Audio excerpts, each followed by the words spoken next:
Thank you very much, councillors. I welcome you to council, and please be aware that we are live streaming council today. So thank you very much. We have three groups, as I understand it, in terms of public forum today, and in order I'll take the Mark Taylor, the Living Hope Charitable Trust first. I'll just advise people under the terms of public forum that you have 10 minutes to put your case, that you cannot ask councillors direct questions. Councillors can ask you questions if your time allows it at the end of your 10 minutes or your presentation. But that time is included in the 10 minutes. I have to be reasonably formal and tight around that process. Normally when we start council, we would start with a council prayer. However, we've had other meetings today, so we've already had the council prayer. So we'll move on and go straight into public forum. Mark, if you would like to come and stand up here, that way you can be live on air, and how you use that 10 minutes is yours. But I'll give you a little bit of leniency in terms of just identifying the parties that are with you. Yes. So if you want to take a minute just to identify who's in the room and who your supporters are. It's nice to see council chambers full. Thank you.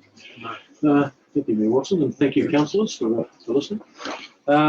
Yes, my name's Mark Taylor. I'm with the Door of Hope Charitable Trust, a newly minted trust, which I'll get on to shortly. We have a number of supporters in the room this afternoon. Manny Downs, a pastor of Living Hope Church, and a couple of families who have representatives here whom we would like to be in a position to assist. So without any further ado, we'll carry on.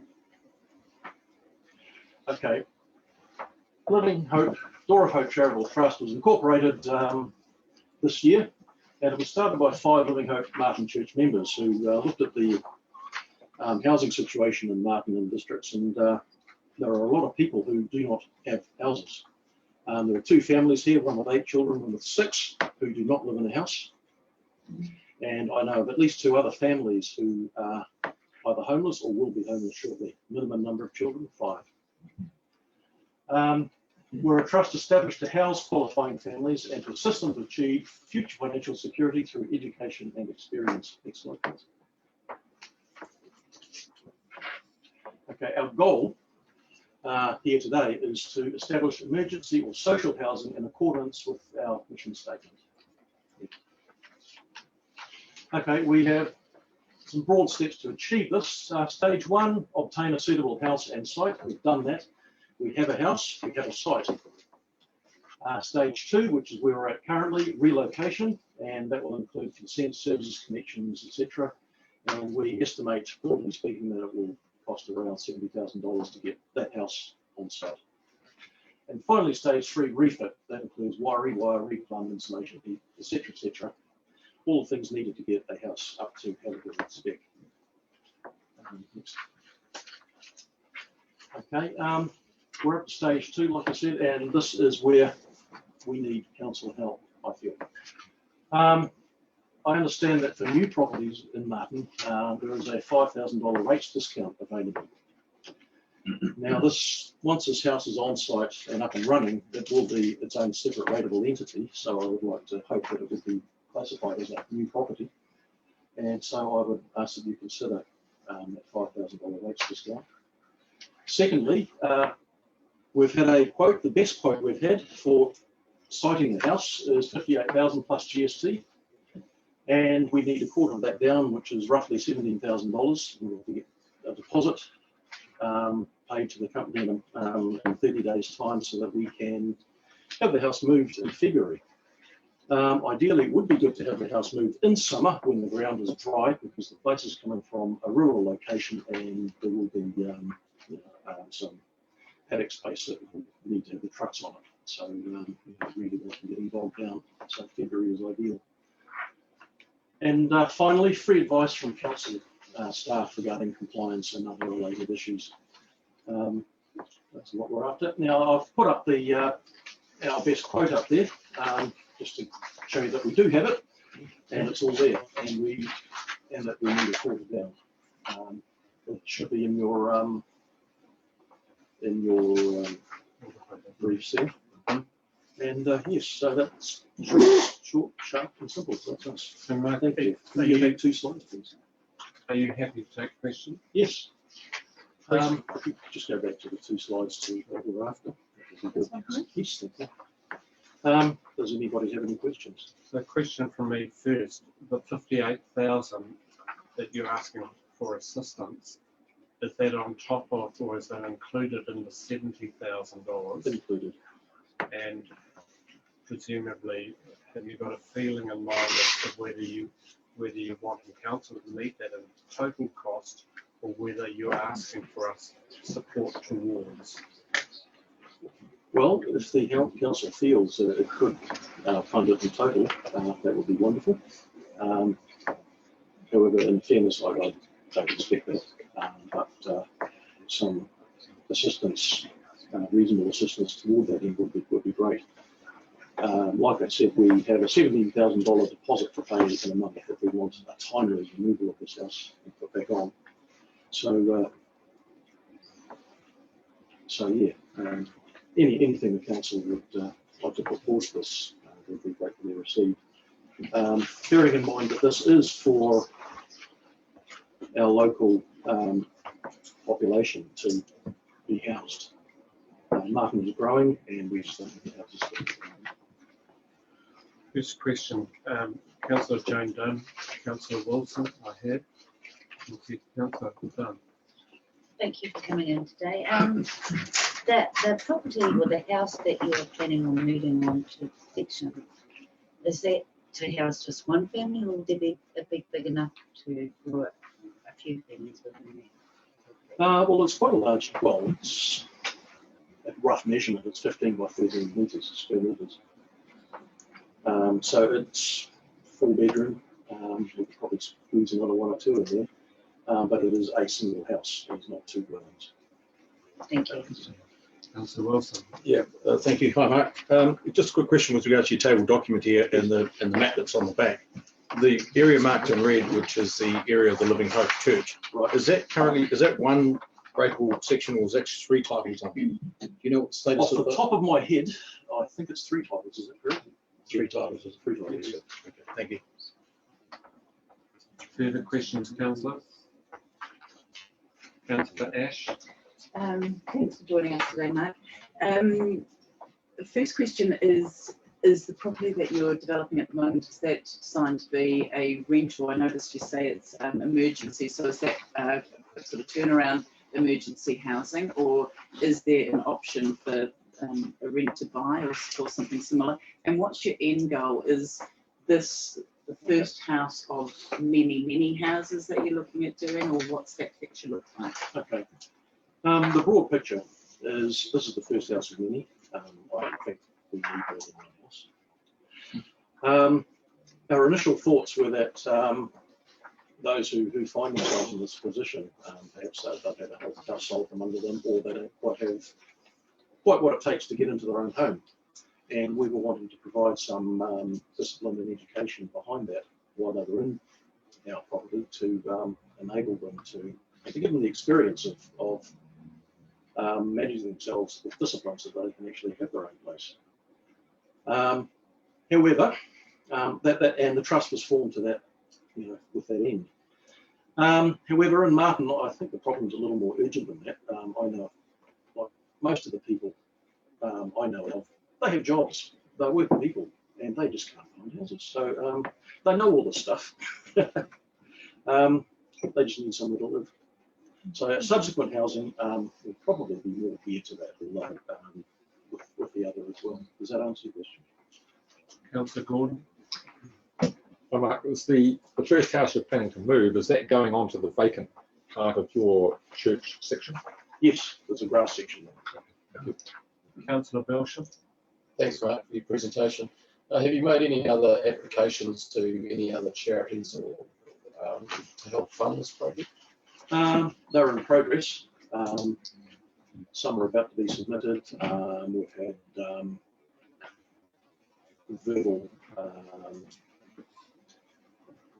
verbal commitments to $1,000 amounts, that sort of thing. And that's where we're at the moment. That is going to happen. Okay, thank you. 2 questions from me. The first one is, presumably the people moving into this house you've already identified, and will they be paying a rent? Is there an income stream that you will generate from the property? Yes. I see no reason for a rent discount. I'm assuming that this is that they would pay market rates. It is a charity, and any perceived profit from that would be ploughed into the next house. Thank you. And have you already set money aside from within the church to help fund this? Or are you starting essentially from scratch? We're starting essentially from scratch. Thank you. Councillor Carter? You have one house going on to the green area of the section you've marked. Are there more houses to be going onto that same section? I can't see how we can fit them on. To be honest, we'd have to look at land for the next house. So just one house. Just the one house there. It is quite a big house. Any further questions from councillors before I... No. Well, thank you very much, Mark. Thank you for your time. Thank you for the effort that you are putting into this. We appreciate that there is a need for housing. We can't give you an answer today. Whatever we council considers should be accompanied by a staff report in terms of giving us a position. So thank you very much, and we'll come back to you. Thank you. You're more than welcome to stay and listen to everybody else and council. That's your call. Sorry, you.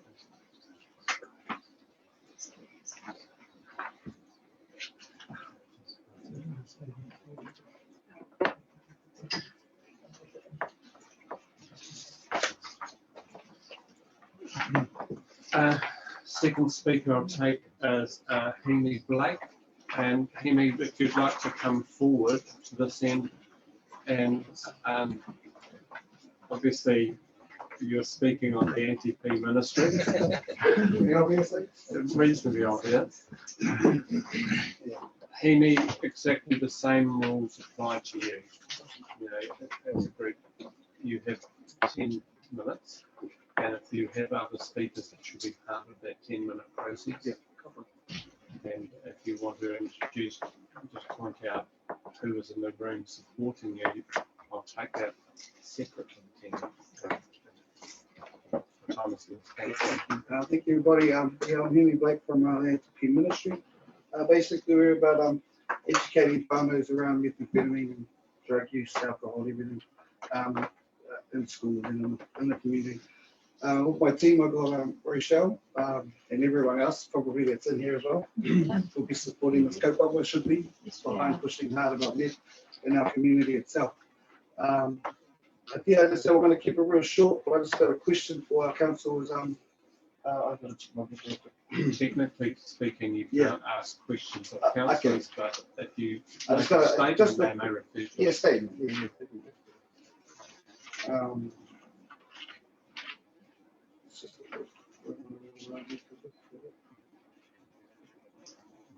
And it's disappeared. Oh, well, that's totally there. So basically, it's do we have any support for our farmers that actively want to get off methamphetamine in our community? Because from the research that I have done in the past 3 weeks, very slim. So I'm here to approach the council on any offer for our farmers. Are you happy to take questions from council? A question from me while councillors are thinking this. Coming to public forum, what is the ask that you have of council? What would you like us to do? Acknowledge that there's a problem. It would be a good one, and like realise that there's a problem in the community, not just in the community but in our schools. But it's everywhere. The poison's everywhere, and there's no there is no api for whānaus that want to get off unless you've already been arrested by the police, charged by the court, lost your children, and gone into, been referred to, and we're there to avoid all that from happening, as a group. But does my sister like any input or anything? Speak up, right? Councillor, sorry. Councillor Hira, Councillor Dunn, Councillor Hira. Kia ora hui. Aroha mai, are you a Martin local person? I live in Taihape, that's why I'm asking. Personally, I'm from Hokianga. I have no whakatapa connections to this place. So, I am a local, but yes, I do live here. Councillor Dunn, and I've got Councillor Panapa, Councillor Ash as well. Councillor Dunn. Great to see you here today. What sort of solution, what sort of solution are you looking at to battle this? Offering to help our whānaus, like listening is a big key. Being there for them is vital. Handing them over to people that don't really care doesn't help our whānaus. But just being there for them and understanding what they've been through is a big key. If you're a recovering addict, you understand. You can feed them in those sorts of ways. You can relate to that person real easily, and they can understand it, and just planting that seed of them, that opportunity to recover before the crime. Just prevention. Just offering being there for them is the main key. Listening. And you can only help those who want to be helped. But when they're ready to be helped and we're there, that's the time to get them. Councillor Panapa. Kia ora, koutou kaupapa. I just wanted to know, in terms of in a similar vein, the program, is there a tested program that's been put into place both for? No. Okay. And, Nothing. and have you considered also the extended whānau require as much support as the individual? That's where the manaakitanga, that's where the kaora comes from. So, Teaching them about. Thank you. I've got Councillor Ash and Councillor Duncan, Councillor Dogbetti. If we had time, I'll get to you. Councillor Ash. Kia ora, Henry. Thank you for being here today. Slightly, my questions have already been asked. I was looking to see if you knew what solutions are working elsewhere in the country. Yeah. And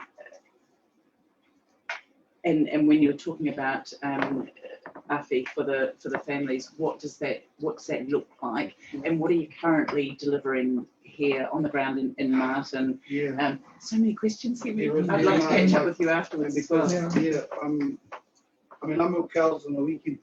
I'm a farmer, so Monday to Friday I'm just trying to help out the community. There is no real solutions to it all actively, like even within, unless you've been to prison, there's programs inside for you to go through, and you're away from the drugging, it's that facility control where that's how they get their help. But we're trying to attract the farmers that are doing well. Their houses are fine, their kids are fed, but they want to get off the dragon, and it's just holding them to it. But they want that uppy. They don't. Some of them want to approach facilities because of risk of somebody coming through and then removing their children, and all they're doing is trying to get help for those particular things. So that's where we come into play, where we're not about that. We will uppy, we will support. But the person, it always has to be the person has to want to help. You can't just force them, but you just have to be there when they're ready. That's the whole. You just have to be there. You can't promise someone I'm going to help you, and then but after 5, you can't ring me. It's like that, and it's just hard to find whānau or so it's hard to find people that actually want to do their job. To be honest, who wants to wake up at 2 in the morning and hear someone's problem? I do. And I want to help. That's the only. Councillor Duncan. So can I ask, would something like a venue that the council could provide, would that be helpful? A place where you could get together and have education? Yeah, share stories and eat together, break bread. All of that is, would be useful. some are private, some are judgmental free, there's no judging. You know, no matter what you're wearing, red, blue patches, you know, if you're a gangster, because there's a lot of our gangster farmers out there that are affected, but they want help.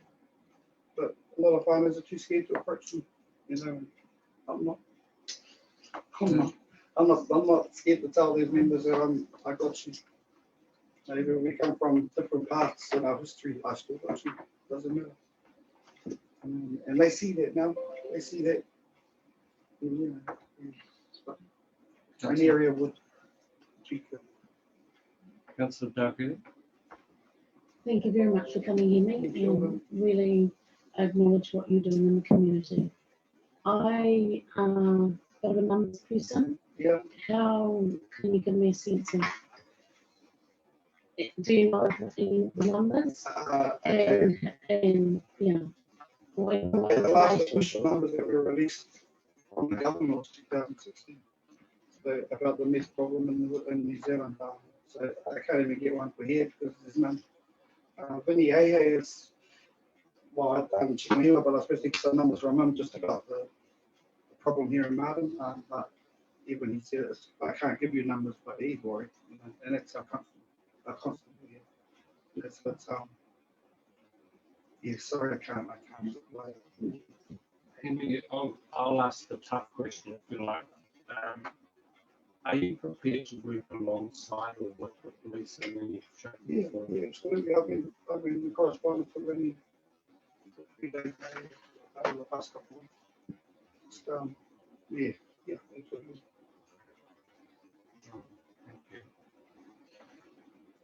Well, Henry, thank you very much for your time. I admire your passion. I know that you've worked through Wellington and Tararua. I know that the bus has spent a bit of time there because when I was photographing the bus, a number of people in Tararua popped up on my phone and said, thanks, Henry. So thank you very much. Thank you to the that are here supporting you. Thank you. The third public forum I have is Mr. Te Ara Ratana. Is he? We just check to see if he's outside of it.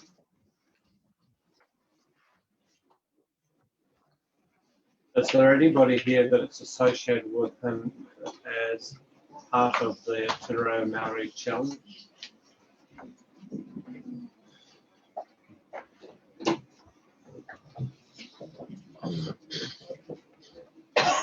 No. Right. Well, certainly at present, unless there are some circumstances that related at the end of the public forum part of council. In terms of apologies, leave of absence, I think everybody is here, so we'll bypass that. I'll remind members of the conflict of interest rules, and the main will be items that you wish to disclose of conflict as they come up, or we can deal with it now. I'll move then to item 6, the confirmation of minutes. If you go to page 12, and I'll just reboot my looking for alterations and corrections. 12, 13, 14, 15, 16, 17, 18, 19, 20. Councillor Duncan? Just a typo, it says architect shade. Yes, I see there's a typo there. Yeah, staff just change that. Architect shade.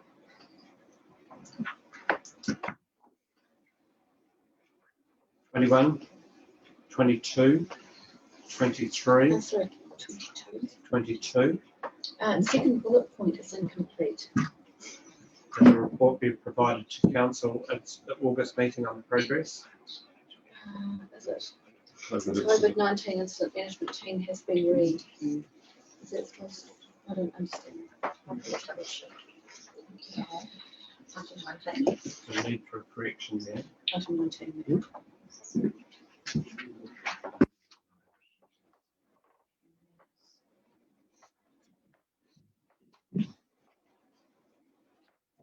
you got some wording that you think was needed to be inserted? Can you give any directions to me? Liz? Sorry, no, I don't understand it. It just says the COVID-19 incident management team has been Okay. 21, 22, 23, 24, 25, 26, 27, 28. I have one that on page 28 that I think is actually really important. So my understanding of the meetings were that there were conflicts of interest that were recorded in the minutes for that item, signalled on page 28. Should they be recorded here, or will they be recorded in the in-committee minutes? They are recorded in committee minutes. Okay, thank you very much. Just wanted to check.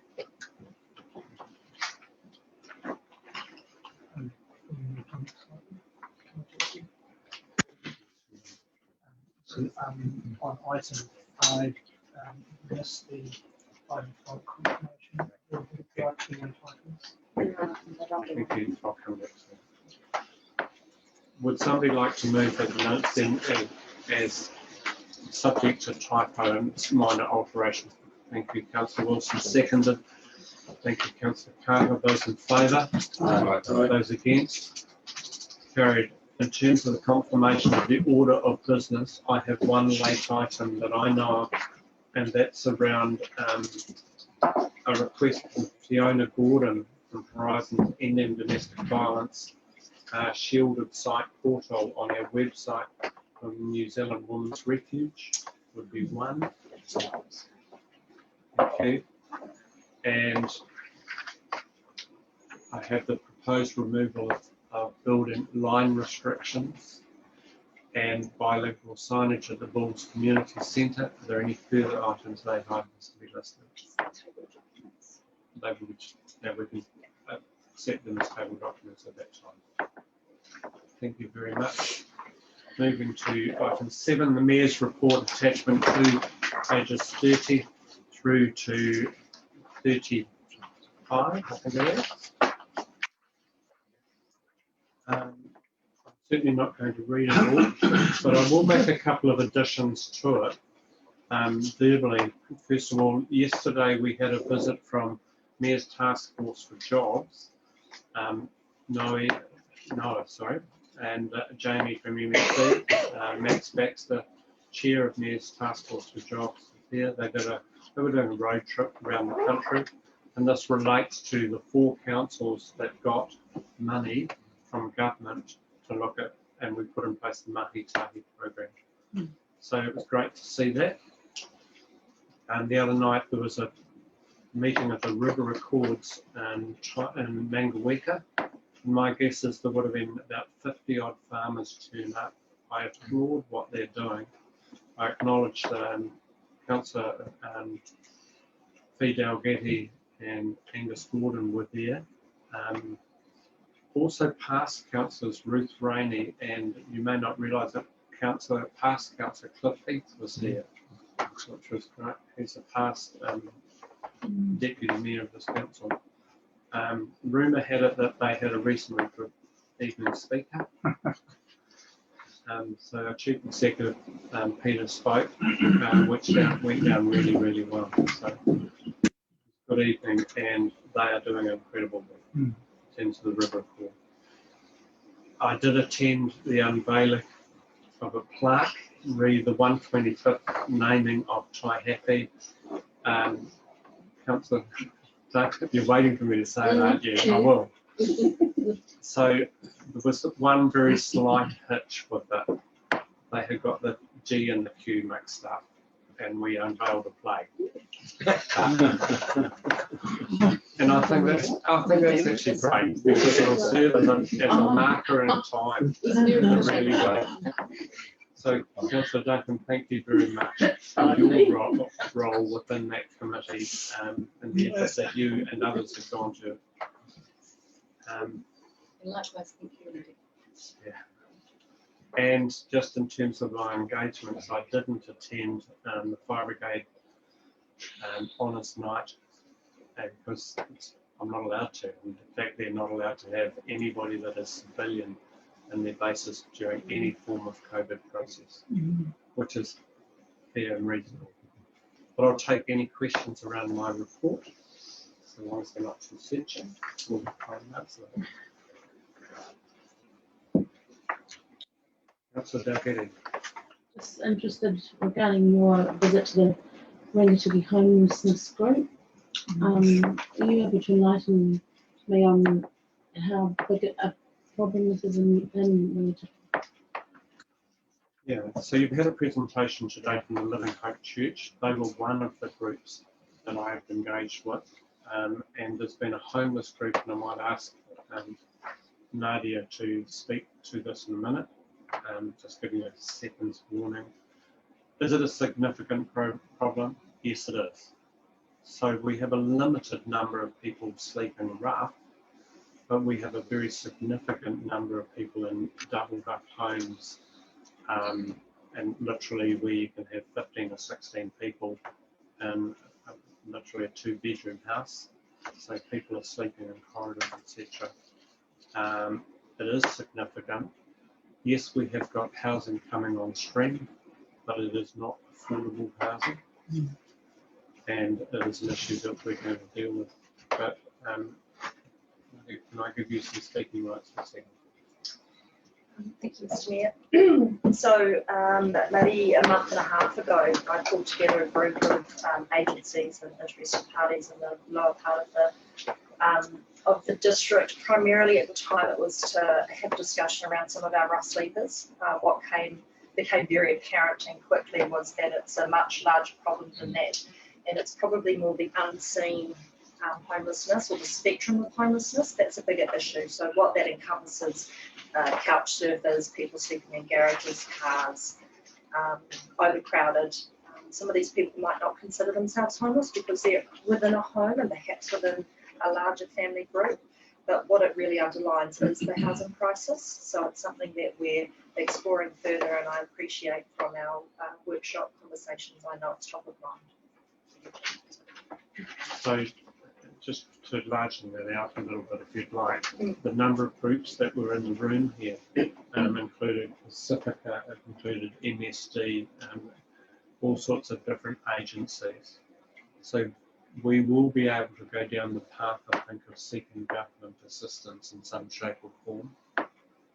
And maybe we can use that process to help with the request earlier in public forum. If I could add something. I thought you might. Thank you.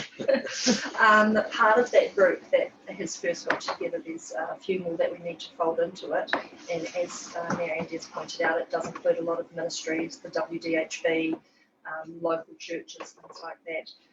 There has been a subcommittee formed from that group. Because it is an unseen problem and undocumented, we're trying to gather that data together so that we have a better idea for all of us who are numbers people, and we need to put that to ministries that can help assist in part of the solution. So I feel there's going to be many streams of solution to this, but it is going to rely on that data, and it's not easily obtainable. Thank you. Take any further questions around my report? Councillor Ash. Yeah, just inquiring about your Zoom meeting re the Northern Explorer. Yes. We've got a potential win here. So the Northern Explorer is being put back into service. The questions are right. The requests from mayors were that, first of all, that the number of service times they're moving through should be doubled. And that's probably not going to happen, literally, because there isn't rolling stock. But they are prepared to have the discussions, probably the best way I can put it, about reinstating some stops. And I can't really go for both Taihape and Martin. So you're probably going to have Owakuni as one, possibly Martin.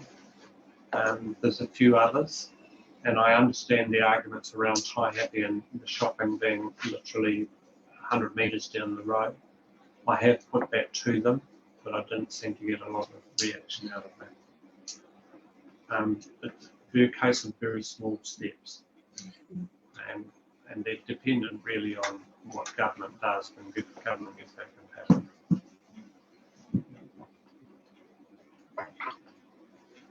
Any other questions? Just before I close off my report, in terms of the opening tomorrow night, I think we have around 250 people attending. Parking will be at a premium, so I would probably make sure that you're prepared to walk a little way and save some of the spaces. And Minister Mahuta will be there. She's attending, so she's probably the highest rank, well, she is the highest rank dignitary that will be there. Does staff, do you wish to make any further comment or warning or recommendations for them tomorrow? Yes. Right. Just we've had and a thank you to people in this room who have been part of the organising committee for this, including Councillor Panapa and yourself, and staff, and community. So tomorrow we have worked really well with Ngāwari ki Ngāti Apa and with Ngāti Pari Waha Waha, and that has only got better in my report to you. We are starting the day or tomorrow evening in the old Bulls Town Hall, and what initially was simply walking from there to the new building now has karanga, has Karakia, has a number of other really important moments which indicate a cohesion between ourselves and the local area. Tomorrow, when we walk across, there'll be 3 simultaneous things that will happen, and that was a compromise between the logistics and what particularly Ngāti Pari Waha Waha required. Considering that the 3 things are the cutting of the ribbon, which will be done by His Worship and Minister Mahuta. At the same time, we have the artwork, which is up on the very top of the building.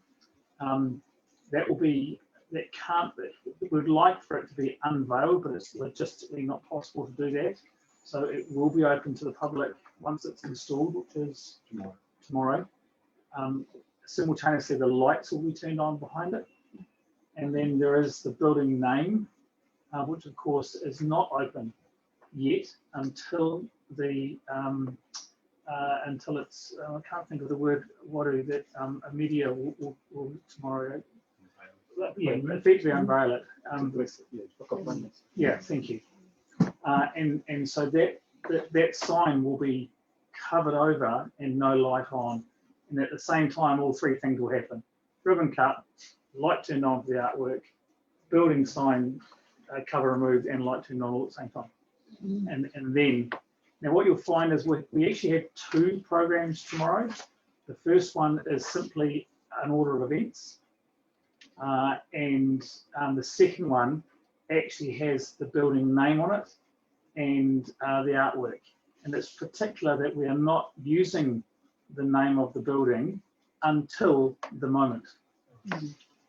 So because we've been, the people who have given us the name prefer to give kōrero about the name first, and then we can start using it. So you see that everything is blank in terms of the building name, and that's why we're covering the building. And when we leave, you'll have a separate program, which is a keepsake, and that will actually have a picture of the building with the artwork, have the name, and we'll have a wee cutting of the ribbon included in it for people to take away with them. So please, I'll just remind you that we are live streaming. So if Yeah. don't, Didn't say the name. don't say the name, please. And I can't even put the name in at my speech because the unveiling of the name will be post my speech. Any questions around the process? Councillor Lambert. Just one sort of playing devil's advocate a bit here, as there's been a bit of opposition to building this, are there sort of plans in place in case there's heckling or something like that during the process? We'll just deal with it if it arises. Okay. Yeah, but there has been some consideration given to that. Right, I'll move that my report be received. Second, Councillor Carter, those in favour. Carried on. Item 8, Te Maruata, is that correct pronunciation? Thank you. Reports. So we have, has there been a toss of the coin as to who goes first? We'll go to Councillor Hira first. I'm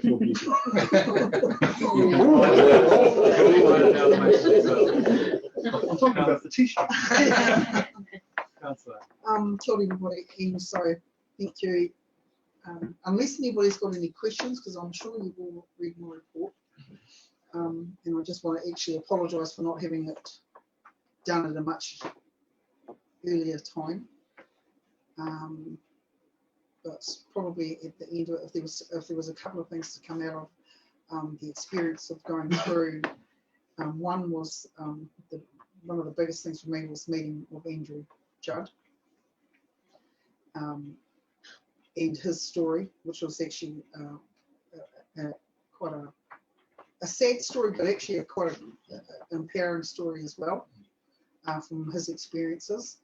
But also and also I'll put in there the whole thing about where Māori has been in the local government space, and particularly listening to Benita Bingham, who was pretty much our kai whakahaere for the day, for the week, for that 2-day period, and talking about the time she's been in, that she'd been in there, where it was only pretty much people attending would have been on her hands. If you count the number of people to about 50, I think.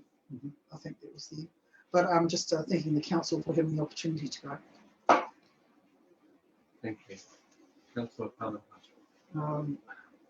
Ko tēnei hui hei mea nui mo tātou, he mea nui mo te ao Māori.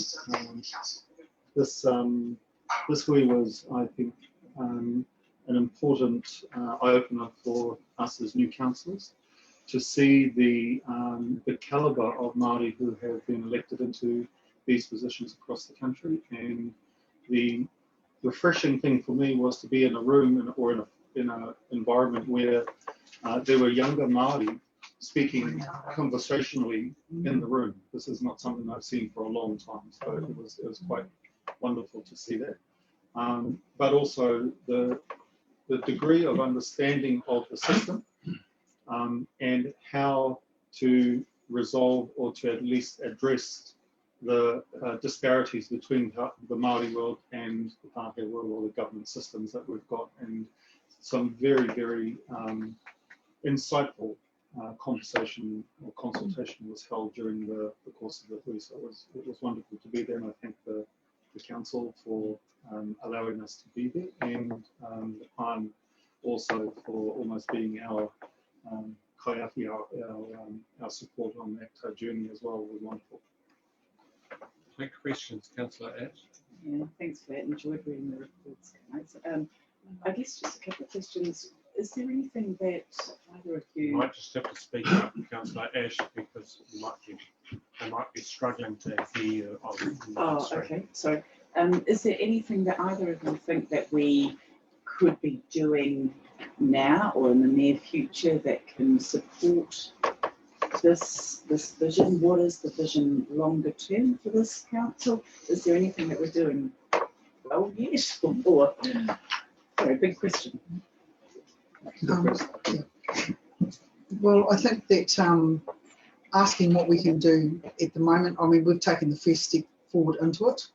So I'm interested in, they hold these hui throughout the year, and I would think that they're going to hopefully be utilising Zoom, like a lot of, it's just been a natural thing that we've stepped into. To be able to take part in those, as to what is the long-term vision for this council, I'm pretty much not necessarily thinking about this, not just the council, but what does it look like for Māori representation across the board and everything, to be honest. And we've started. I think that it's been a start. I don't know if anyone has ever been to the Rangitikei District Council, have ever been to Maruata in the past? No. Look, well, they've had meetings at local government, and I've sat in on one of them, but it wasn't very specific. So I would say, just to start from my point of view, it's a start. We've stepped across the threshold of being part of it, and so what are we going to, in another year's time, there might be something completely different, because hopefully we're going to be able to go back and be part of those schools. That's one. I do want to say that I want to acknowledge the efforts of the council to date. I would imagine that it hasn't been an easy road to engage with Māori and with iwi, but I've been very impressed by the degree of engagement there has been, and that's the key word, is engagement. We cannot understand each other if we're not sitting around the table and talking, and I've seen in the last year that I've been on the council multiple instances of that engagement. It's been impressive. At some point we will engage, I would hope, in a rigorous debate about Māori wards, but that's further down the track. At the current present time, I think we've done exceptionally well as a council. Thank you. There has been some debate about Māori wards, both in terms of Te Rupe Aka and their recommendations back to us. And the recommendations at that stage was just take your time with this. Any other questions? Councillor Panapa, would you be happy to move the receipt of both reports? Very good. Councillor Hira, on that basis, would you be second? Thank you. Put to the vote, those in favour? Those against? Carried. Thank you very much. Moving to item number 9, the long-term plan 2021-31 September update, attachment 4, pages 44 through to 47. And just before you start, can we have somebody move that be received so we don't forget to do it? Thank you. Councillor Ash, Councillor Dunn, maybe? Yeah. Councillor Lambert was in that chase as well. So, Carol, you can take us through this. I am, thank you. Well, I'll pretty much take it as read, because this really is just reflecting the workshops that we've been having over the last couple of months, and it's also a way of capturing some of the information that's discussed, but also the decisions that are made at those meetings. So it is an update, and I'm just really pleased to see some of you wearing our Framing Our Future. So our early engagement, and these have come in time for Saturday's Bulls Open Day. So I look forward to seeing as many of you there with your t-shirts on. So thank you for putting them on. I'm happy to take any questions. Thank you. I have a couple. The first is just a really a please note. Page 45, 2.1. Senior staff met during the month to discuss feedback, etc., around assumptions, and also the revenue and financing policy, in particular, the split between rates, fees, and charges. So that's your discussion. I'd just like to really make the point.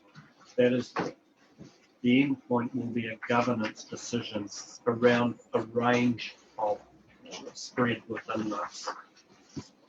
The other one from me was probably the need to each month to adopt the assumptions, not just list what was discussed, so that we build a portfolio of the actual decisions as they're made. For instance, if you take population assumptions, rather than lose that discussion, if we could have a file that comes back the next meeting that says, this is our read of the discussion, would you be prepared to adopt this as the assumption? Thank you. Any other, Councillor Dalgety? Councillor Belsham, Councillor Dalgety. Thank you for your report. I'm just thinking back to our November strategy meeting and just interested where that's landed and how that fits in with our long-term plan. I can certainly answer that. So what we did, the information that we got from you all at the November meeting was discussed by the executive team, and we have created that strategic vision document, which you saw a draft of a couple of months ago. We've been working on actions around that, and the ELT are discussing that at the monthly meeting early in October. And once that's bedded down, that will come back to you as council as the adopted vision with, or presented to you as our adopted vision with the actions in it. And they reflect a lot of what you gave us feedback on in that November meeting. Thank you very much. Further questions, Councillor Duncan? Councillor, I'll come back to you. Councillor Duncan, my apologies, Councillor Belsham. Yeah, just a question around, we sent an invite, or invited out to the community boards, the chairs of the community boards committees, and to Ruku Ahikar. And as this is an opportunity, you know, probably the most significant opportunity that everyone can have input in, what's the feedback like on attendance at future workshops for these LTPs?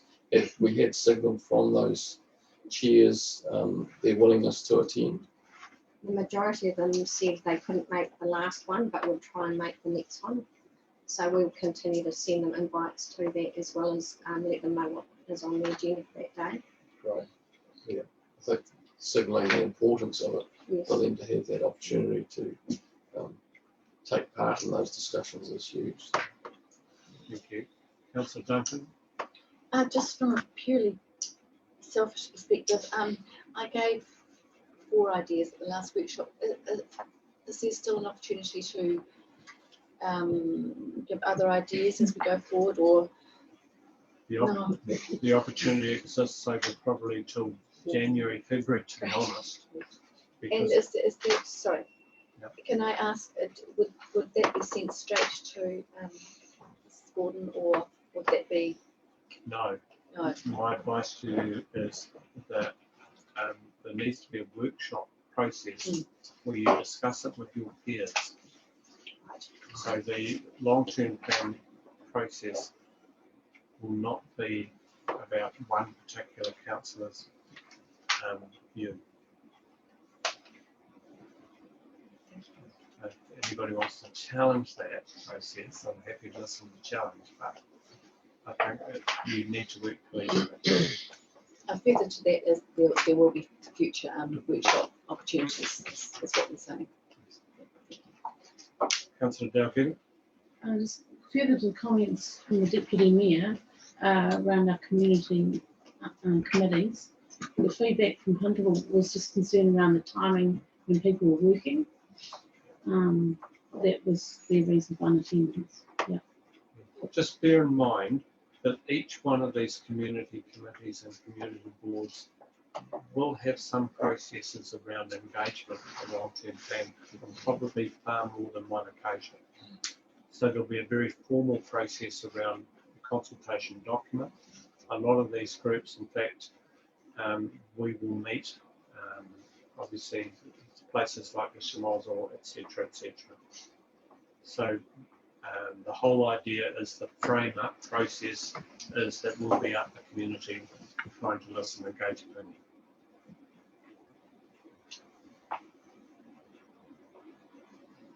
Thank you. I will move to items 10 and 11 virtually as a block.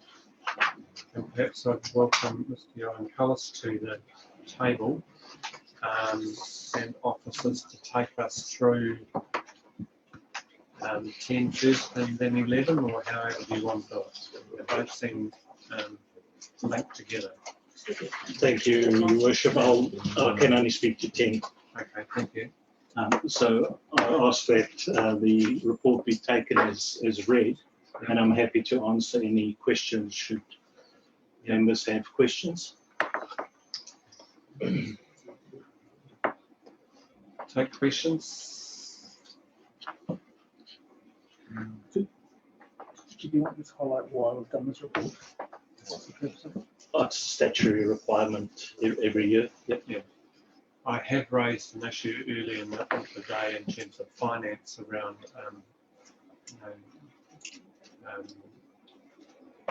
control of dogs, etc. Which I'll deal with in another venue. Councillors, any questions around the report? You're getting off remarkably lightly. Would somebody then like to so move? Receipt, Councillor Wilson moving, Councillor Carter seconding. Those in favour? Those against? Carried. Thank you, Your Worship. Thank you. We'll move straight to item 11. George, you take us through this. So this is the proposed amendment to control of dogs bylaw, attachment 6, pages 50 through to 81. Just while he's getting ready, opening up tablets, etc. Would somebody like to receive, please? Councillor Gordon, Councillor Hero, and those in favour? Those against? Carried. So this is just flowing on from the policy planning meeting this month. The thing I'd just like to touch on is the proposed fee of $30 that was asked to be worked on with staff from that meeting. So that comes from essentially our animal control officers charging out at $60 an hour. And I had a chat to them and they said it would take them roughly half an hour. So that's where that $30 fee has come from. Again, elected members, that's at their discretion. What if they choose that could be $0, and we can't change our fees and charges in this financial year, so that wouldn't come into play. Would be consulted on as a part of LTP, and we can't enforce that. So it actually gives those who currently have the more than 2 dogs an opportunity to apply for a permit, and the fee would be waived. That's what's proposed in there. So in essence, what you're seeking is approval to go out for consultation and around really the basis of having more than 3 dogs going through a policy, going through a process. Yes, correct. Any questions around the intent? Councillor Duncan. Sorry, just to clarify for me. So you're saying at the moment the fees are $0? At the moment, there's no bylaw. The bylaw is there, so there's no rule around the amount of dogs that you can own. Right. So we do have some properties that have more than 2, so they can do that without any license or anything like that at the moment. So that's the proposed amendment that would come in, and therefore 1 July next year, pending what happens through LTP consultation, that would be adopted. That the amendment would be worked into the bylaw if adopted, and then they'd obviously have a nice long grace period for people to apply with the fee being waived. And Mr. Carvis and also Senior Animal Control said that's probably a very reasonable way to do it. I should clarify what I should have said is more than 2, so Yeah. there's no misunderstanding for those out on my screen. Councillor Carter, Councillor Belsham, Councillor Carter. I may talk to you. How do you get on for a registered dog breeder? What, sorry? A registered dog breeder with more than 2 dogs. There's a process within the policy. Yeah, it's also consenting and another I'm pretty sure as well. There are other applications in place for dealing with that. Councillor Belsham. Your Worship, I had a question around the permit application form, and it doesn't in any area ask for neighbours' acceptance, to have a sign off. And I would think that whenever we apply for a resource consent process or whatever through council, the affected people always have to be signalled and notified. And so I would expect that if someone was going to apply for a permit to have more than 2 dogs, that the affected people who surround them should be notified and give consent as well. So I would like to see that actually as part of the application process. I think that's one of our biggest issues will be from the neighbours of whoever has these dogs. And we're not actually asking for any ability for them to give consent in the first place, then we're actually going, behind their backs to some degree. Yeah, I can provide that feedback to the environmental regulatory team and see animal control. Yeah, thank you. So are you wishing to move a motion that an amendment be considered? Be considered, yes, to take effect to asking affected parties to give allowance. So this is essentially looking for a seconder to that amendment first, Councillor Carter. So my understanding is what you're asking is the regulatory team look at a possible amendment to be included in the consultation document. The application permit that's in there, that's just for noting. That's not for consultation. Okay, I'm just clarifying that. Yeah. So basically, I'm saying that if they could be part of the consultation that goes out, and should neighbours, direct neighbours, have the ability to not allow consent. So with a mover and a seconder, in effect, a motion for consideration. Any speakers, further speakers to that one? Questions of your wishes? Certainly. If I may, Councillor Belsham, I wanted to clarify, are you wishing to give an adjoining neighbour the power of veto? Or is it just an advisory to staff? It should be part of the consent process, I believe. If a person is applying to have more than 2 dogs on their property, then they should have the consent of a direct neighbour who's going to be affected, potentially affected by having those dogs on. So it's effectively veto. It would be taken into consideration, not necessarily a veto. If neighbours at war. Yeah, well, that's why I asked your worship. Councillor Duncan, questions around what Councillor Belsham is proposing? Yes, I'd like to speak against it, actually. If it's notification, I think that's completely reasonable. That neighbours should be notified. But I think if you're going to then give neighbours basically the power to have a say over what someone else is doing, I think that's a very slippery slope and very, where do you stop? How many children should they be allowed? Yeah, so I just find that's very tricky. I don't know how you get around that. I don't know what people's rights would be along those lines of anything, but it just sounds very tricky to me. We'll be interested in the right of reply, mate. Any further questions or speakers to the motion? Right of reply. Yeah, it's certainly not a dictatorship to say that you can only have 2 dogs, or whatever. And I'm sure it wouldn't go to children, Councillor Duncan. But no, the point is to take it into consideration. I mean, I certainly, as a resident in our district, I certainly wouldn't. I'd want to note my objection if I had concerns that property was going to have more than 2 dogs and potentially be an issue, to enjoying my life here in the district. So I think every ratepayer should have an opportunity to have a voice of whether that goes through or not. So it's part of the consent. It's part of the consultation process, and I'm sure if we've got a lot of negative feedback about it, it won't be considered. But if there's some positive support for it out in the community, I think it should be incorporated and be part of the decision-making process. Councillor Gordon? Yeah, I'd like a clarification, Your Worship, from staff.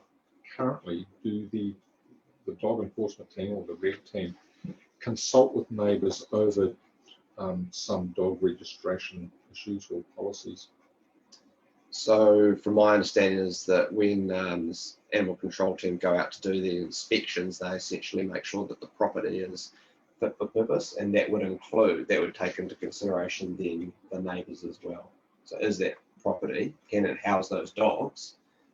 If there's something wrong with the neighbours, potentially that means they can't be housed at that property. So it does take into consideration not just the property, but that surrounds as well. Is that clarified?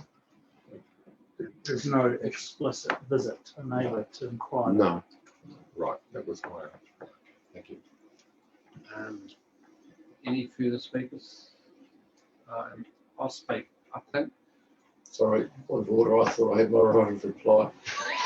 No, you'll still have your right of reply. I'm asking to be a speaker too. You gave me a right of reply, sorry. So, Yeah. the motion be put. I said before you did your right, have your right of reply. Can I speak to No? Oh, okay. Apologies, I thought I had my right of reply. I'm still going to do it to you. This has been put in place because we have some difficult properties and we have repeated complaints, often of noise.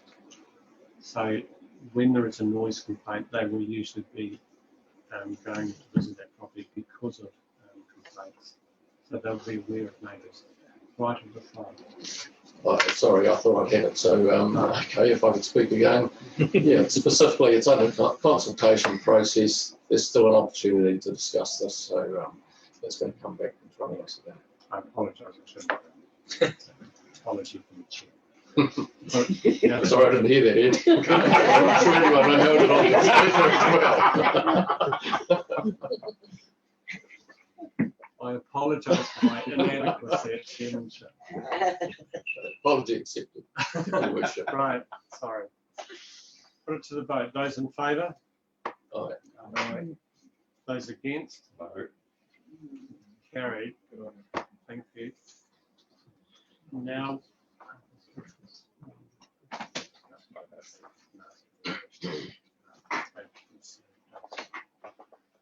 So then we need to go back to the final stage that in accordance with Section 82 of the Local Government Act 2002, Council approved the consultation on amending the Control of Dogs bylaw and supporting consultation material that would be covered as part of it. Would somebody like to move? Councillor Beltram, do you move it? I'll make the move. If you move, you'll get another one. Right? Second, Councillor Ash. I'll put it to the vote then. Those in favour? Aye. Those against? Carried. Thank you. Moving to item number 12, the new amenities on Taihape Memorial Park. One, the tabled memorandum new amenities on Taihape Memorial Park to the 24th September 20 meeting. Council meeting be received. Would somebody like to so move? Councillor Duncan moving, Councillor Dalgety seconding. Those in favour? Aye. Those against? Carried. The staff perspective, who's taking us through this? Mr. Hollow, thank you. I can just draw members' attention to in the table documents. There's after my report, there is Appendix 1, which is the Barry Kirkman concept design. But then there are two documents received presenting views of groups about the amenities building. I'm not, I haven't seen them for today, and in one sense, they are not the key issue for today, but they have arrived, and therefore they're the potential, I think, to be taken into account at a later stage. What I wanted to do was to just explain where we've got to. You recall at the last meeting there was a notice of motion to revoke decision for the new facility, and it was agreed that that notice would, that there would be a report prepared on the implications of that, including a comparison of the facilities. So while we've got, I think, sufficient detail about a separate new facility, we don't have yet sufficient information about what it would cost to put something like that is the grandstand.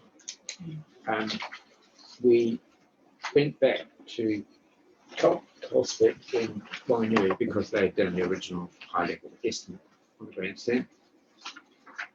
They came back and said, in order to provide something which is going to be useful for them, we need to have an architectural and engineering design on this. And independently, I hadn't asked for it, but Barry Copeland said exactly the same thing. I went to Taihape and met with Heritage New Zealand because they had a conservation architect passing through. You'll be aware that the Taihape Heritage Trust has put an application into Heritage New Zealand to have the grandstand on what used to be known as the register. The implication for council is that because it is under consideration, council will need to be sensitive to the heritage implications. Now, those implications are largely, in fact, entirely of external fabric of the building. Where the new amenity block of the grandstand, I don't know how many of you have been inside it. But I went inside with the architect and confirmed there is nothing heritage value inside council building. Just like Duncan and others. And that's important because it will need to be gutted to work. It's likely there'll need to be improvements to ventilation and lighting, because not a lot of it. The conservation architect did not see that as being a critical issue. So the question for council is whether you're willing to approve the engagement of this sort of detailed design so that you can consider the costs of this proposal put in some of those things.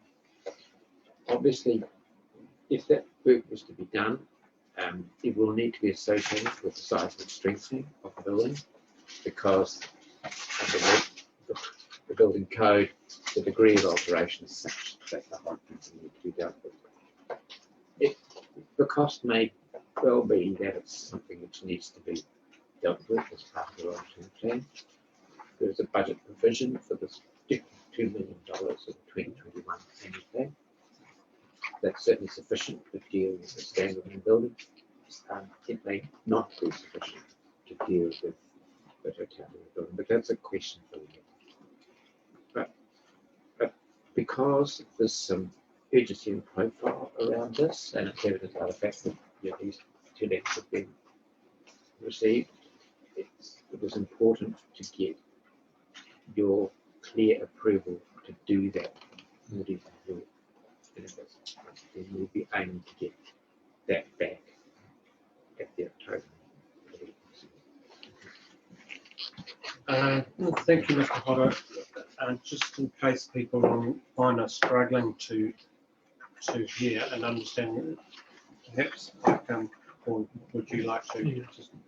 So briefly, this has been an item that has been asked to lie on the table since August, and normally when an article is put formally on to lie on the table, it must be dealt with at the next council meeting.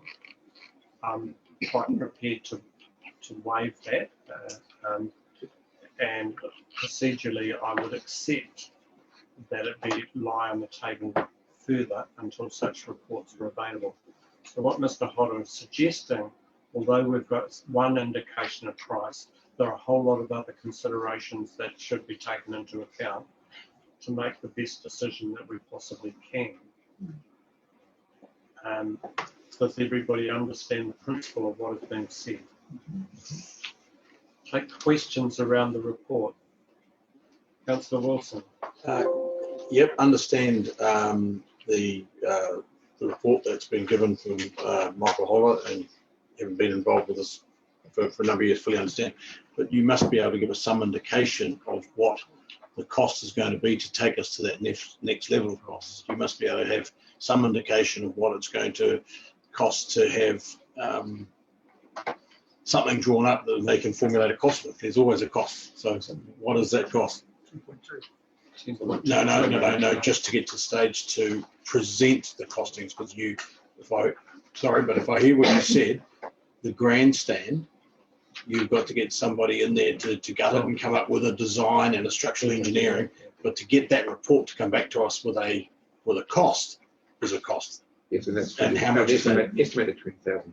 $20,000 to come back to the council with a number. Thank you. That's 10.2 in the report. 2.2. Well, I'll take that as $20,000. Thank you very much. Yes, thank you. And thank you for clarifying.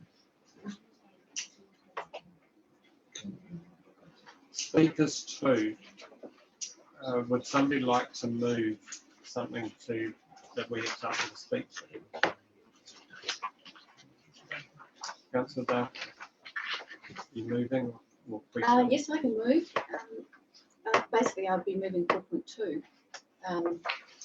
That council approve engaging architectural and engineering consultants, and I assume that's the quality surveyor aspect of things that needs to happen. And engineering consultants to more accurately determine the cost of refurbishing the grandstand pavilion before approving engagement with the Tainui Heritage Group. Okay. Are you seconding, Councillor Hira? Yes. So we have a mover and second for consideration of recommendation 2, which would tend to also mean to give effect to that recommendation 3 would also have to apply. Would you be happy, mover and seconder, to also recommend those? Yes. So we're now dealing with points 2 and 3 as a block. If you wish to speak further to it, or you will have a right of reply. You may get twice on form at the moment, but do you wish to speak, or do you want to? Yes, I can speak to it. Yes, please. Having been invited to the meeting with Mr. Hodder and her name was Laura Callaway, the heritage architect from Wellington, who's very knowledgeable about the Rangitikei heritage buildings. It was encouraging that, as Mr. Hodder said, the underneath of the grandstand, which we call the pavilion, is in a shipping state, but will have no bearing on the grandstand becoming a heritage building. And because it is now, I think it was 1 of 3, it's now down to 1 of 2 after the fire of that type of grandstand. Although having said that, I know of 2 others. So it is actually quite special, and she did say that it does have a heightened value because it's becoming a rarer thing. And so I'd just like to say that the Heritage Group has also said to me that they would be interested in contributing to some of the costs that is involved in that $20,000. So I think if we could, going forward, it's very positive with that next step, let alone whatever happens afterwards. Thank you. Speakers. Councillor Hira. I'd just like to total up all the whole what Jill's just put forward to everybody. I think, and I know that this has been the building of new amenities on the Taipi Memorial Park has been something around the council table for many years. If going through this part of this process can give us a little bit more information and a sense of what we're going to finally come to, give everyone around the table a sense of, yes, this is the way to go with it. I'm happy for us to support this recommendation. Thank you. Further speakers. Councillor Dalgety.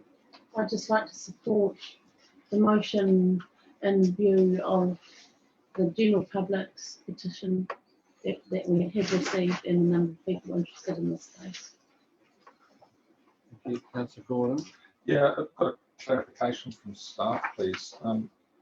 Given that as soon as we trigger consent, there's a whole lot more issues have to be considered. Are those in the design, well, the brief that's going to be given to the engineer and the architect to consider, because it's going to be more than just amenities. So there'll be access issues, there's fire egress, there's all these kind of things, because it's a 2-story wooden building that currently it doesn't comply with. Is that part of the picture? Yes. Okay, thank you. Councillor Wilson. Yeah, I'm going to speak against the motion, and simply because of the fact that I think throughout this long and drawn out process, there seems to be an assumption that if we build a new amenities, of which we've seen in this table document, to me, they look very smart, very new, very fit for purpose, and a fantastic asset to Taihape, I would imagine. But there's nowhere along the line has somebody said if you build the new amenities, the grandstand gets pulled down. These are two totally separate issues. No one has said that if you build these nice new fancy amenities in the table documents that we're sitting here, nobody said that that signals the death of the grandstand. Never has that been said or stated. So I really don't understand why we have this ongoing debate about new facilities in the grandstand. We're simply talking about new facilities in Taihape, which have been in our long-term plan, which was agreed to at a previous meeting, and now the suggestion is that gets revoked. Nothing anywhere did along the line did it say that it meant that the grandstand was going to be pulled down or in any way was in jeopardy. It's simply about new amenities. And I think that the people of Taihape are going to miss out on a fantastic opportunity if we don't endorse the earlier decision to put new amenities on the grounds in Taihape. Councillor Lambert. Well, I agree with Councillor Wilson wholeheartedly.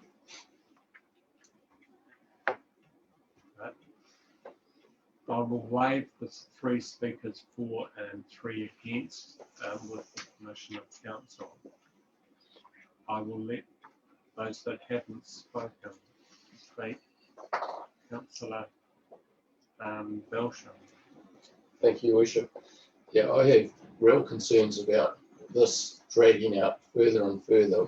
I recall when we first broached this subject, we had $600,000 put in a budget to provide amenities on Taihape Memorial Park. Now, this has gone on, I don't know how many years now, and it's grown out to 1.5 million in the budget to provide these facilities because of the ongoing consultation that keeps appearing and the cost that comes with that consultation. Here we are possibly authorising another $20,000 to go back to the community to still provide something that council says it's committed to providing in the district plan. And it really frustrates the heck out of me that we're spending more and more of council's ratepayers' money by consulting when we could have agreed to get this thing built, provide some nice new amenities. And I agree with Councillor Wilson, it's a fantastic looking building. The Taihape community would be absolutely thrilled, I'm sure, to have something like that on the grounds. And it just frustrates the heck out of me. So I'm sitting in the camp of being against this motion currently. Councillor Dalgety. I think there's 2 issues here. One is around consultation. So if this is such a beautiful building, why don't Taihape know about it and then could be behind it? Or has the board has kept moving, and what we consulted on some time ago, there's been a lot, that context has changed. So therefore, do we need to re-go to the community and say, the context has changed, this is what we are proposing now versus 2 years ago, or as this started, I don't know, 12 years ago.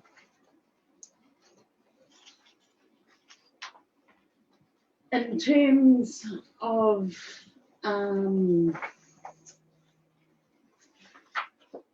the grandstand,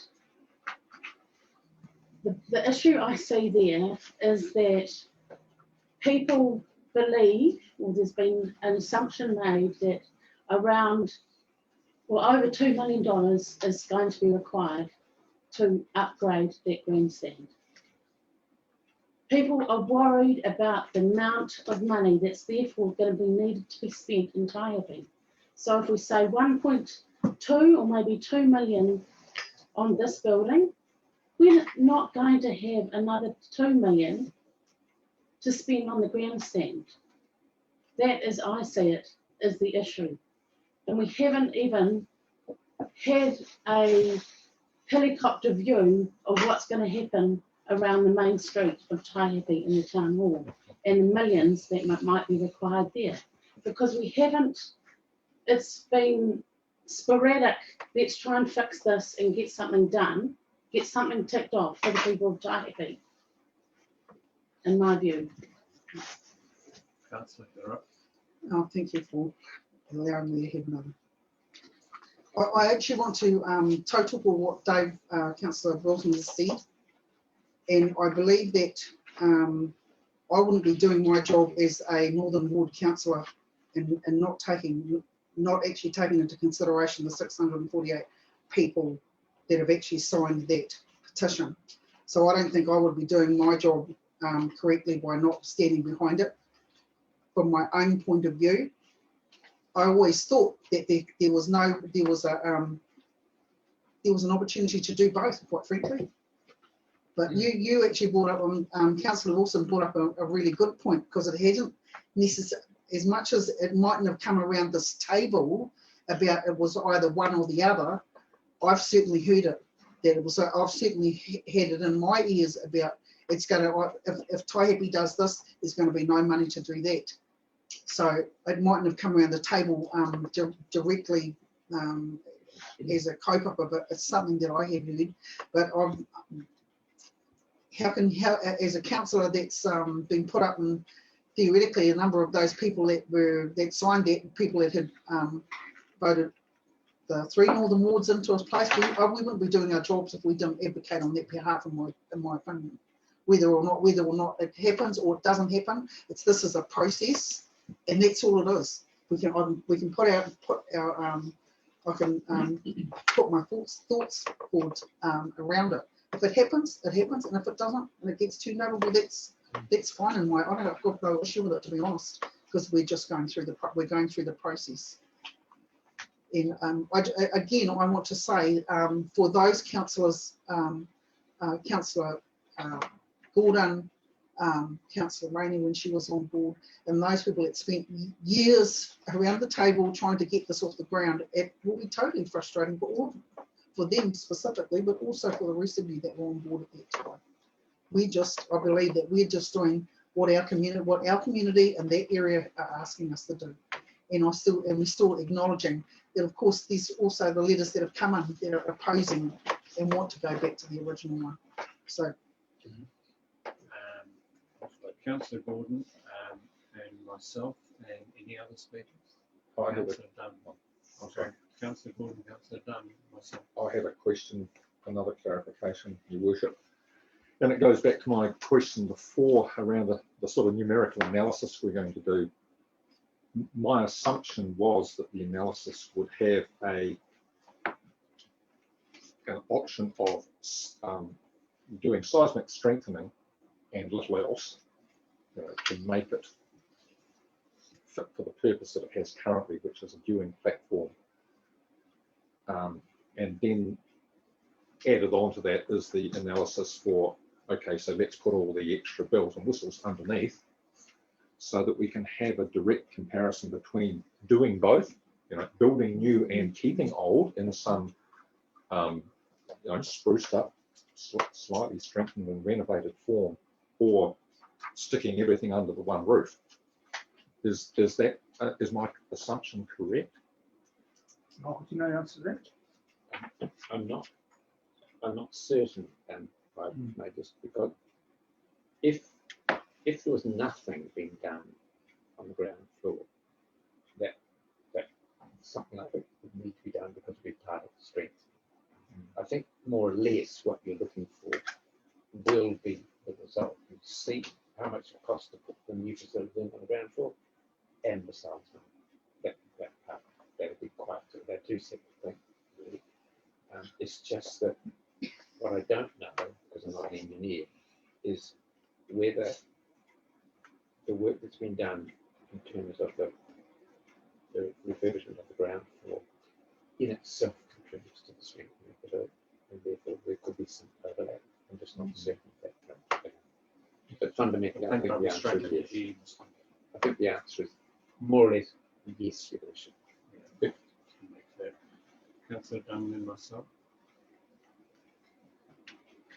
I know this has come up for a number of years, been rehashed and rehashed, but if you're going to go and I think you need to get all the information you can do before you actually build it, and that means supporting getting this analysis done. A couple of times that came back and put us on the tail it bulls, and if you can have all the information and all the supports about what this will cost and what this will need for both options, it will give a far more balanced view for the community involved. All right. My view. I have a degree of sympathy with Councillor Wilson and Councillor Belsham and Councillor Lamb. And that sympathy is based on partly on frustration that other parties keep coming into the mix at a later stage where they would have had a time to consult. That frustrates me. And history has told us, especially in Bulls, that every year that it goes on, you add effectively another $1 million to the mix. However, having said that, what I would like, I'm prepared to support the motion on the basis that a decision will be irrevocably made at the next council meeting. And the reason I support the motion is because we are talking around the table of bits and pieces of information. And we owe it to a community to have all of the information tabled when a decision is made. In terms of Councillor Gordon, you can't just strengthen the grandstand, because in doing that, you need to make sure that it's compliant. And previous reports have indicated that it does not meet building codes on a number of issues. So we need to understand exactly what that entails. I do see, and I've always seen the potential of the grandstand to remain as a separate item to facility that we are talking about. What I'd really like to see is that we have all of the information and the reports all sitting in front of you, because we've got bits and pieces of stuff floating everywhere at the moment. So on that basis, I'm prepared to support the motion. In doing so, I'd ask that the tabled letters from those groups be received, but they're not received again separately later. They would become part of the tabled report that has been presented by staff. I don't want to see relitigation of all this stuff every step of the way. Right, reply back. Your worship, I haven't even had a chance. I've asked questions, but I haven't. My point of view. Sorry, you haven't. I thought you had. All right. Okay. Okay. So, much like his worship and much like Councillor Dunn, I want to see all the information out there. Now, you know my history with this thing. I want to get it done, but I want to get it done right. I've used this building we sit in as an example. We are going to be going through the process of what do we do here and what are we going to do down there. And I hark back to his worship saying we must have an analysis on this building to prove that we have done our homework. We can't just leap to the answer. And so I'm going to support this motion so that we have all the information. We've got to get it done. And I'm fully supportive of we must make a decision at the next meeting. We cannot wait any longer. You know, if we wait any longer, this will not be happening this term. Full stop. So I want to see all the information on the table, then we get on with it. You're echoing my voice effectively, aren't you? Councillor Johnson. Thank you. I just, a couple of things that I'd like to speak to. Councillor Wilson brought up the fact that at no time has there been public statement that the grandstand would be demolished or have anything happen to it. But in fact, there were public statements that were made around demolition by neglect, and that basically raised a red flag in the Taylor community. For the clarification, who made those statements? Did it come from the council? It came from a councillor. So it wasn't the full council position. I'll take the comment as read by the councillor. Councillor Wilson. I'll accept it. Thank you. I'd like to say that this building is a new concept, even though, and to use Councillor Dunn's words, it's been rehashed for 12 years, but in actual fact, this is a new concept. So you can't really take the consultation on the past, and that in fact it's been brought to, it's been made quite clear that the memorandum of understanding that was signed by Clubs Taihape, Clubs Taihape is basically defunct, and the local community know that.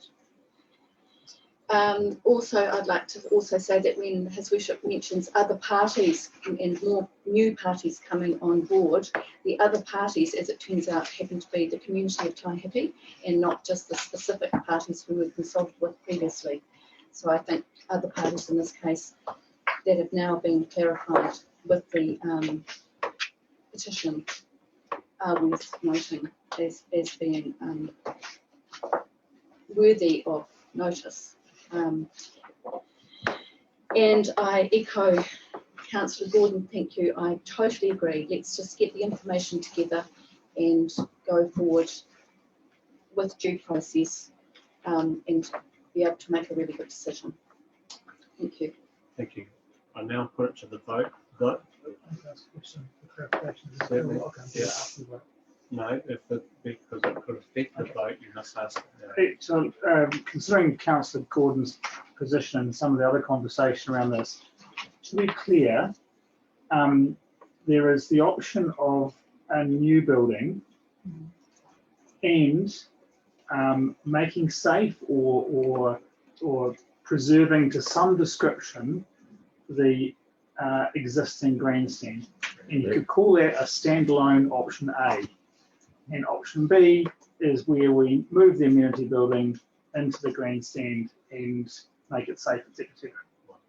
So the work that the consultants are doing needs to factor two very different scenarios. Upgrade the lower part of the change rooms, etc., or have a stand, basically make it continue to stand, or seismic strengthen, or whatever is required to preserve it for a certain degree. Just to be clear, if you're renovating the ground floor, yeah, you must bring the rest of the building. That's right. So there's a package there. We're just saying there's a grandstand package. Yep. And you're saying that that's option B. Yeah. Option A is what, so the Copeland thing plus the seismic strengthening. Yes. Bringing it up to common. Yes. Because that is the Make official sure like that for like apples for apples. that separation is there. Yes. And if I may add too, it's not just the cost of doing the construct, it's also the annual ongoing maintenance costs, etc. I think we understand the base position. I don't want to lose the thought of the vote. So everybody's clear as to what the motion is saying. That effectively we leave this lie on the table for one more month, and I will be sticking to that as chair. So if the reports are not complete, I expect a vote taken at that council meeting. It's a reasonable expectation for the start. Have they confirmed they can do it within a month? Well, you've asked for it within a month, so that's what Every 3 weeks. Right, I'm going to put the vote. Those in favour, can you please raise your hands? 1, 2, 3, 4, 5, 6, 7. Vote is carried. Thank you very much. Just wait to record a nay. if you wish a nay recorded, certainly. I would like to record it as a nay. Okay, can you record Councillor Lawson as a nay? And thank you, Councillor Lambert. Councillor Jalgiddy, I wasn't going to mention it before, but now the vote has been taken, council has tried to engage other than piecemeal.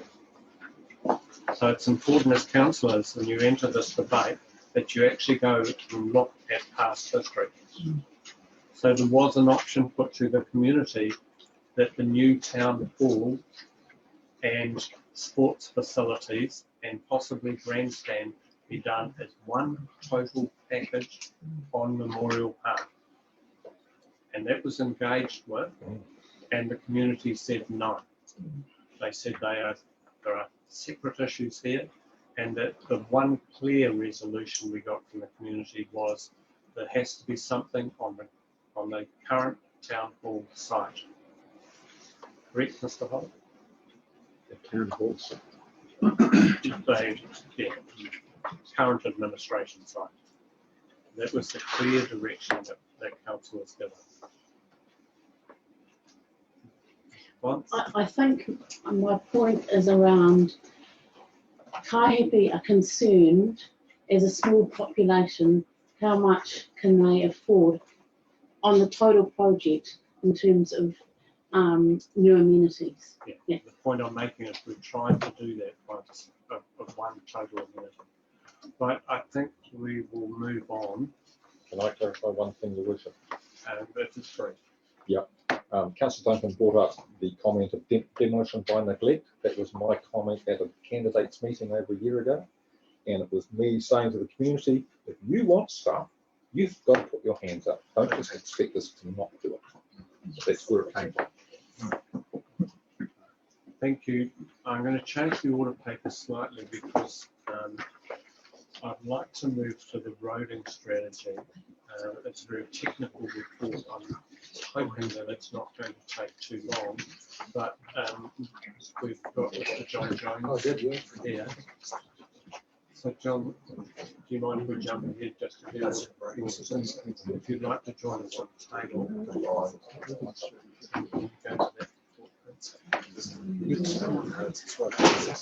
So this is item 15, the Council Procurement Strategy 2021-2024, attachment 9, pages 138 through to 203.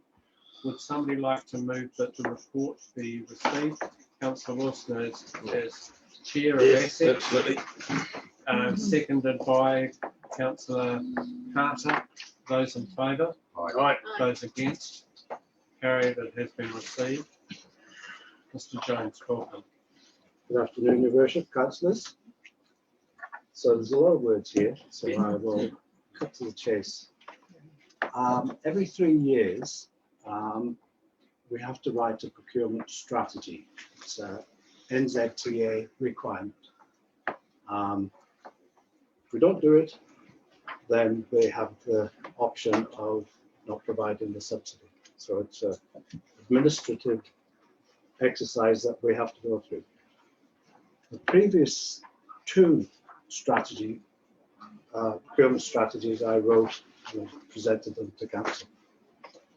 And when I did that, there was confusion about, they think it's a procurement policy. It's not the procurement policy. That stands the same as council has its own procurement policy. That's not affected in any way. NZTA has a procurement manual, which we have to follow to the letter, and they are the same as council's procurement policy. So it's not that. It's the strategy is how we procure things going forward. So how this came about,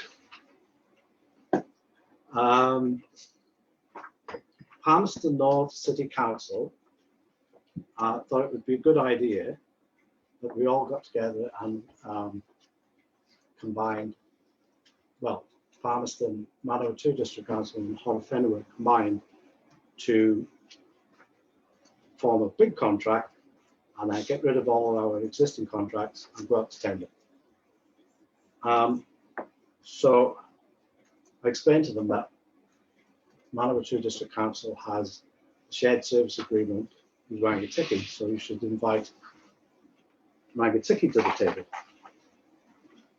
Arno joined us at these discussions.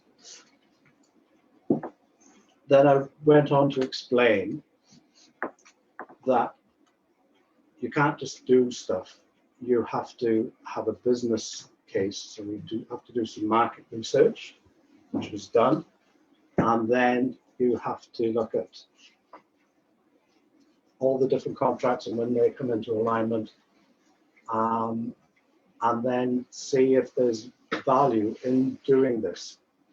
So PNCC engaged the Resolve group, who did that body work, and it boiled down to Palmerston and Horowhenua would carry on their discussions as to if there was any way that they could combine their contracts, and Rangitikei and Manawatu will carry on with the status quo, which is retain the in-house shared services and roll the Higgins contract for the next 3 years. Now, the Higgins contract for construction is a 9-year contract, and it was 3 plus 3 plus 3. So we are in the 6th year of the second 3 years. So what happens January, then according to the contract, Higgins can then write to the engineer saying they can request a rollover, and then we'll say under what terms, and we'll have a look at that, and if it's acceptable, then we'll bring the paper to council saying they've met all the criteria and the conditions are acceptable. We recommend that the contracts roll for the next 3 years. That's to be done, but the strategy is that's what we're going to do. So we've written the strategy. It's gone to NZTA Wellington National Office. They've gone through it and they've endorsed it. It's been endorsed by Manawatu District Council, and now it's here for endorsement by Rangitikei District Council. It's no more complicated than that. A lot of words to tick all the boxes, but it's status quo. So just a couple of clarifications need to be corrected if I'm wrong. This is nothing to do with the asset management plans and priority of roads, footpaths, etc. Councillors still have a say in adopting the asset management practices, correct? That's correct. So there's a lot going on at the moment because it's coming up to LTP time.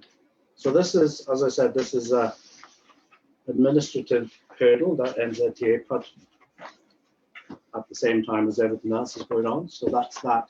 Now the activity management plan, that is, used to be, they had it as an asset management plan, and that was like the business case and how we do things combined. And there was too many moving parts. So for this LTP, I've separated it. So there's an activity management plan, which is basically how we do things. And the main people that are interested in that, apart from the councillors, is Audit New Zealand. They read that to see that we know what we're doing. And we documented it with stuff. But there'll be a second report, which is the program business case. And we had Matt Williams, not so long ago, talked how that's prepared. Now, after Christmas, we will bring that and said, this is the program business case. This is all the things that, all the different work categories and what we think the budget should be, and all the evidence to support that. Now, we've got the draft one, but what happens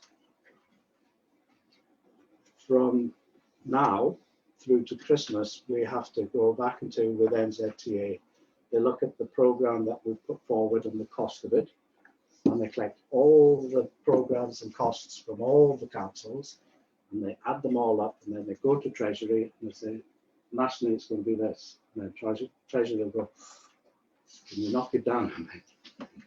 And then about November, we do the same again. And then Treasury, yeah, just a little bit more. And then we do that. And then by December, we will have a program that is provisionally acceptable to NZTA. Now, then that goes its journey, and not to be seen again until about June next year. Then we present what NZTA is willing to support to council, and then council can have a look at that. Council wants to do more, of course you can, but it won't be subsidised. If what is presented is unaffordable, then council can say, we can't afford all that, the impact on rates is too much. Which things could we defer? And then we will say to council, well, we've got this, and this, we can defer that.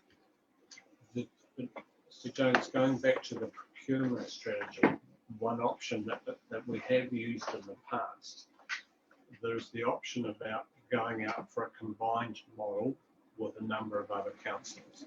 And common sense should say that there should be some efficiency gain there. But we have previously also gone out and said, give us a price for us as a standalone council, give us a price as included in a conglomerate of councils. Does that possibility still exist? Well, if council decided to do that? It already exists, because that what happened with the 9-year contract that we're in. So that is the contract that we will be rolling. That is the deal. That is the price. Going forward, if you don't want to roll the Higgins contract, then we have to say so. And we have to rewrite this procurement strategy, then we have to write a new contract. What I'm suggesting is, if we stay with the endorsed procurement strategy, then in that 3 years, and we've discussed this with Arno, is that we can do all the market research, look at all the different contractual models, and come up with what we think is a good model. And then we can present that to council in that 3 years, saying, this is what we think. Do you like it? And then if you do, then we can develop that contract and then go up to tender. Yeah, but what I'm getting at is, for instance, you could have a smaller operator than Higgins, such as, say, Downers or someone else, who says, I don't have the capacity to service 5 councils, but I do have the capacity to serve you. And that's what we can discuss in the last 3 years of this contract, ready to go forward. This is a status quo till 21, 24, but in that period, we can do all the research and come up with a contract model that can do whatever you think is appropriate. But we will provide advice as what is likely to get you the best price. Councillor Belsham, Councillor Wilson, Councillor Belsham. Thank you, Worship. So fundamentally, this is rolling over the next 3 years of that 9-year agreement, and agreeing to that. Has there been any change in contract price? Well, that's what I was saying, is this is the strategy. Like, was it Duke of Wellington said that the strategy only lasted till its first encounter with the enemy. So this is the strategy.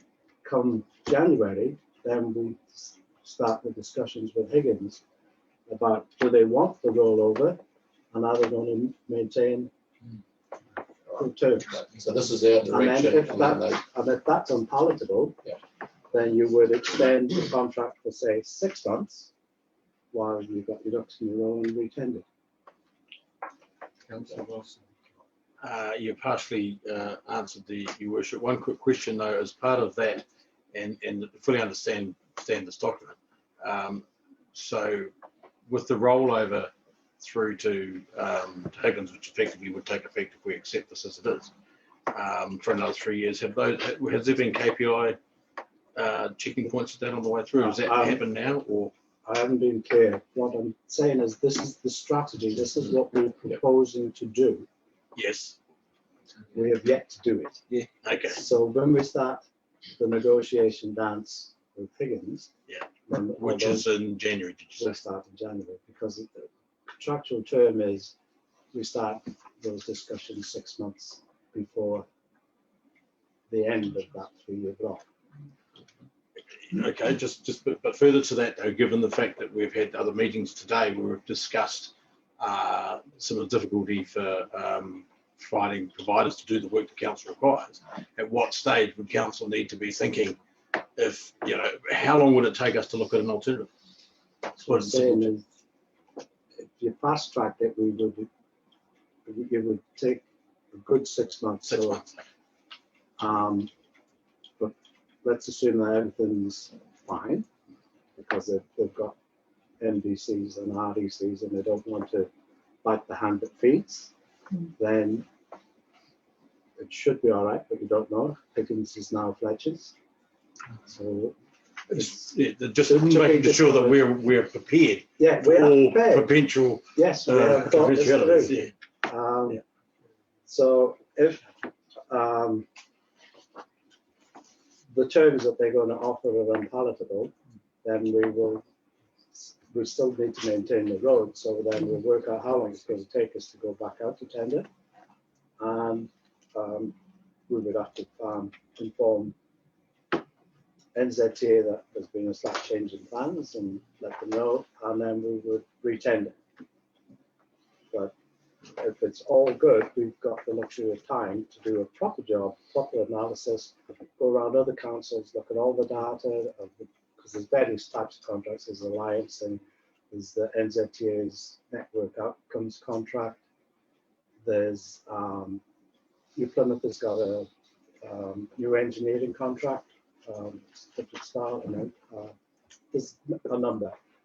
But we have the data, which is freely available. We can see costs for different councils, and it's all vehicle per kilometre travelled, so you're comparing apples with apples.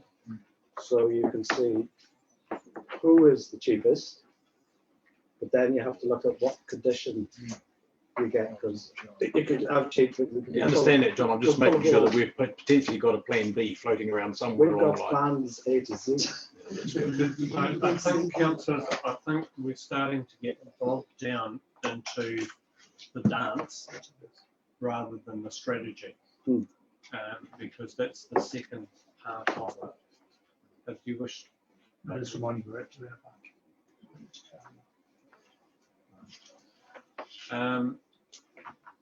would Moving somebody report. like to move?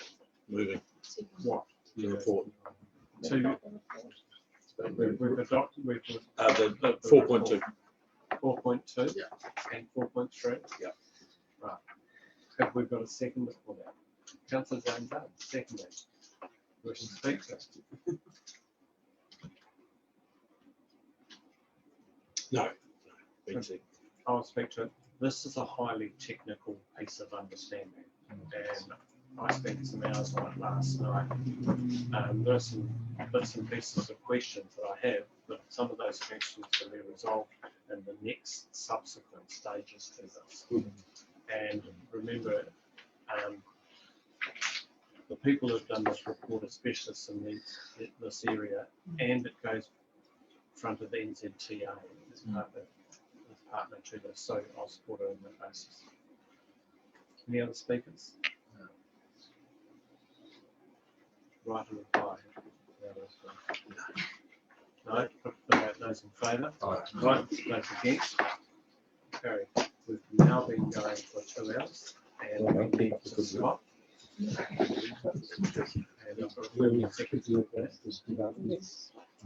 So could we stop the live streaming? We'll look to resume at 1:15. Is that enough time or 20 past?